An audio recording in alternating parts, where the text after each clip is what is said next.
Hey, what's up, YouTube? I'm gonna have to talk extremely loud because my car makes a lot of noise. Now, in this video, it'll be quite a bit of a long video because I'm just gonna go over everything that's happened ever since I uploaded last, which was like 2 months ago. So lots has happened between that time, and I'm gonna cover everything that's happened until now. And I won't cover what's to come because, you know, there are big things to come to my life and to the channel.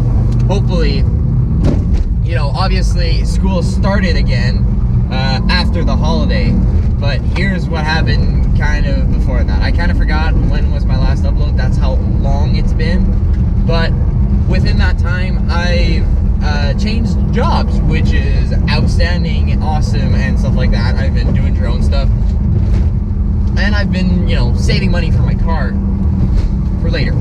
And so here how it starts. The job changing, for example, is I think the closest one that can occur.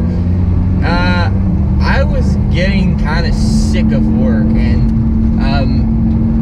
I think you could probably relate to this as a viewer. And it's not fun being a minimal salary worker who's paid to do, you know, simple tasks, and you constantly feel like you're working for somebody else. You're not working for yourself, and I didn't like that. And I got kind of sick of it at one of my jobs, and I was working in the storage, so in a back store of a lighting store and another store, and you know, don't get me, they're good jobs, you know, for students and whatnot. But for me, it wasn't right for me because I didn't feel like I was making an impact. And, you know, that's one of the whole reasons why I do YouTube, is because I like being able to impact people positively and make some sort of a difference in their life, whether it be minimal or large, or somehow motivate you to step out of your comfort zone, try something new, whatever it may be. And so I got really annoyed at that job. And one of my close friends, Chris Volvo Wax job, yeah, that Chris, obviously was, he de-ices planes. And, you know, since I got my driver's license, he's like, Jason, you need to come de-ice planes with me. And I was like, I wasn't too sure, you know, I kind of was okay with the job I had. You know, I wasn't happy, but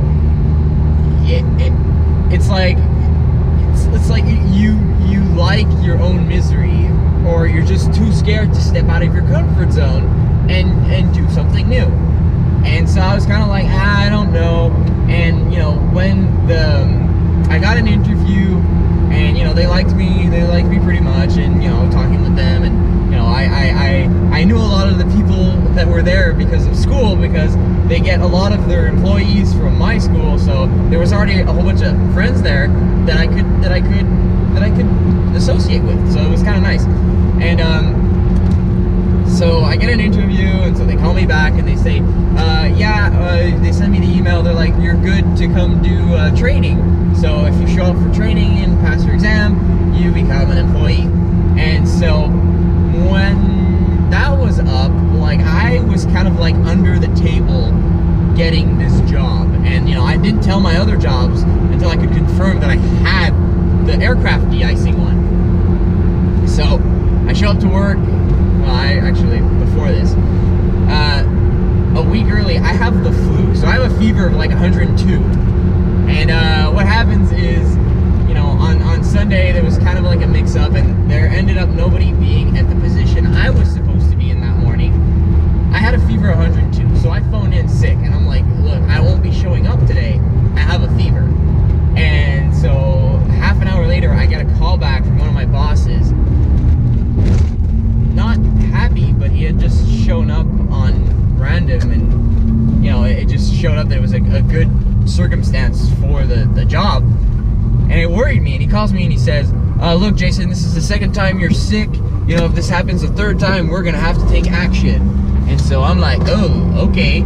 And, you know, I had training the next day, which was Monday. And so he said, if you get me a justification that you consulted that you're actually sick, then, it's okay, so whatever. So, I'm stressed and I kind of want to keep this job and don't want to have a bad record. So what do? I pack up my stuff and I go to the hospital to get my situation checked out. And so they checked me out. It doesn't take too long for a hospital. It took me 4 hours, which is outstanding for a hospital when you only have the flu. So, they checked me out and they're like, yeah, you have the flu. It's influenza. It's the seasonal one. And I was like, oh, great. I feel like crap. He was like, yeah, we're going to rehydrate you. So they rehydrate me, send me home. And while they're doing that, I'm like, hey, can I get like some time off from work? He's like, yeah. I'll sign you off for how long do you want? And I'm like, can you give me until Thursday? He's like, yeah, okay, I'll give you Thursday. So he gives me off from that Sunday till Thursday.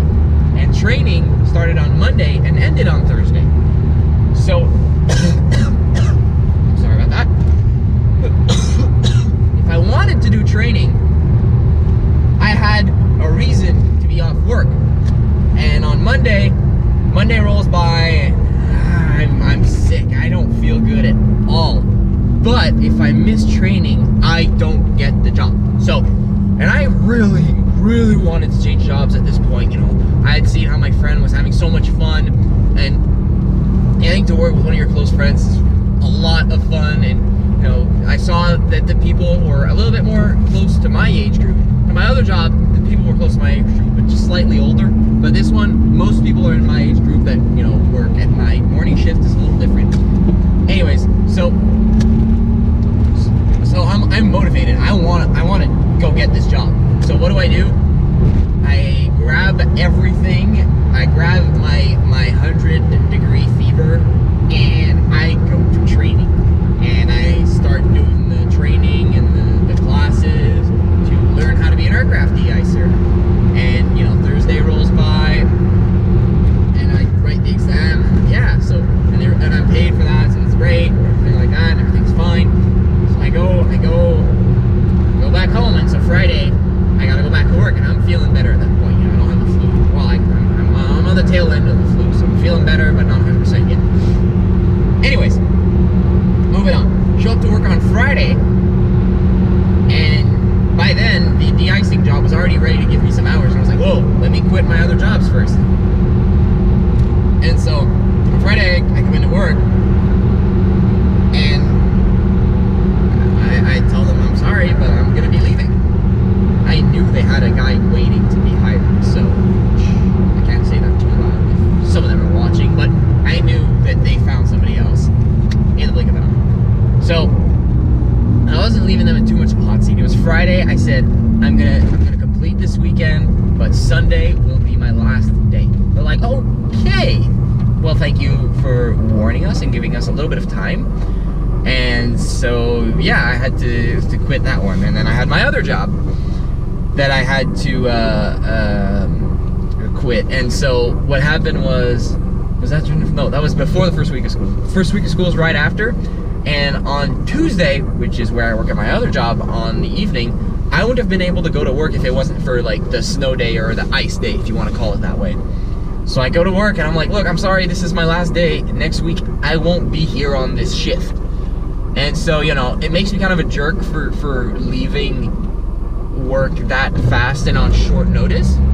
But I feel like they are big enough to, figure things out, and I'm just a little guy in there, right? If they dispose of me, they don't have any mercy. So I feel like it's a one-edged knife where only you can get cut in those situations. Tell me if I'm wrong, but it's nice to feel like you're wanted there, you're needed there, but in the end, you're like a minimal salary person with no need for education for the job they're doing, so you're easily replaceable. And I always feel like when you're leaving that job, you have to be so grateful and so thankful, and you are in the end. You're thankful that you got that experience and whatnot. But if they leave you, it's completely different. So, anyways, getting off that. Anyways, I felt kind of bad leaving them on that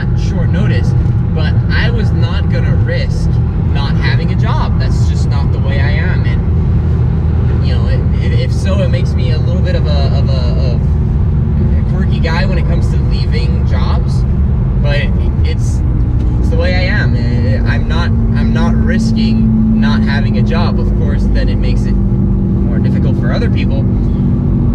But I think those people can obviously make it just as fine. So yeah, so I left that, and now I'm doing aircraft de-ice. And so a little bit of update on the car now. Okay, so last week, was it last week? It was last week, I think. Yeah, it must have been last week. I don't know where the weeks are anymore, and this video won't be edited because I don't have editing software anymore. So this is all gonna be one shot. This is how it's done. It's gonna be a long upload, but I'm gonna do it because you guys need an update. So the car. I brought it to the garage last week on Tuesday. And so what did I go do? I wanted an engine diagnostic. I had a fair amount of money on the side. I wanted an engine diagnostic.